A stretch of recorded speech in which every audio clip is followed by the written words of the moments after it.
ధ్యానయోగం ధారణా మార్గం. నీవే నీ లోపల చూస్తూ ఉండు. నీలోనే చిన్న వెలుగు కనిపిస్తుంది. బహిర్ముఖంగా లేదా అంతర్ముఖంగా తదేకంగా చూడడమే ధారణ. కనిపించే వరకు చూస్తూ ఉండాలి. కనిపించిన తర్వాత కూడా చూస్తూనే ఉండాలి. చూస్తున్న కొద్దీ చిన్న వెలుగు పెద్దగా అవుతుంది. లోపల అంతా వెలుగు నింపడమే ధారణ. వెలుగే ఆనందం. వెలుగులోనే ఆనందం. ఆనందమయ జీవన సులభ మార్గం. సకల సాధనల సారాంశం. లోకానికే సూర్యోదయం సూర్యాస్తమయం కానీ సూర్యునికి కాదు. సూర్యునికి ఉదయాస్తమయాలు లేనట్లు అంతరాత్మకు మెలకువ నిద్రలు లేవు.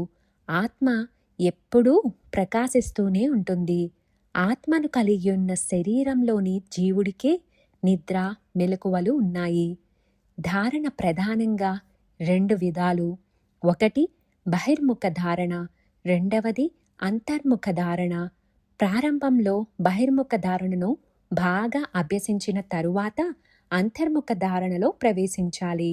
ముఖ్యంగా ధారణా మార్గం పరిచయం లేనివారైనా బహిర్ముఖ ధారణను సులభంగా అభ్యాసం చేయుటకు అవకాశం ఉంది.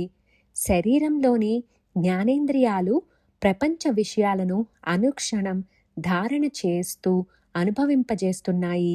స్వాత్మానంద సాధనలో ధ్యానయోగ సిద్ధికి అత్యంత సులభమైంది ధారణా మార్గం.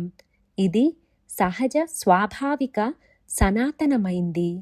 ప్రస్తుత కాలంలో పిల్లల నుండి వృద్ధుల వరకు అభ్యసించుటకు యోగ్యంగా ఉంటుంది.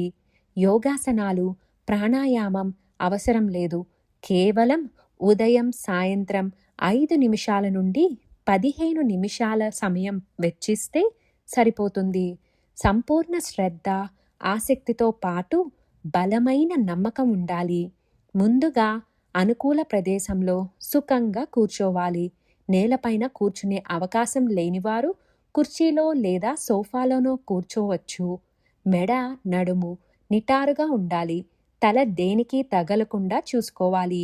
ఏ ఆసనంలోనైనా పర్వాలేదు. కూర్చున్నంత కాలం శరీరానికి ఏమాత్రం ఆయాసం కాకూడదు. ధ్యానప్రస్థం.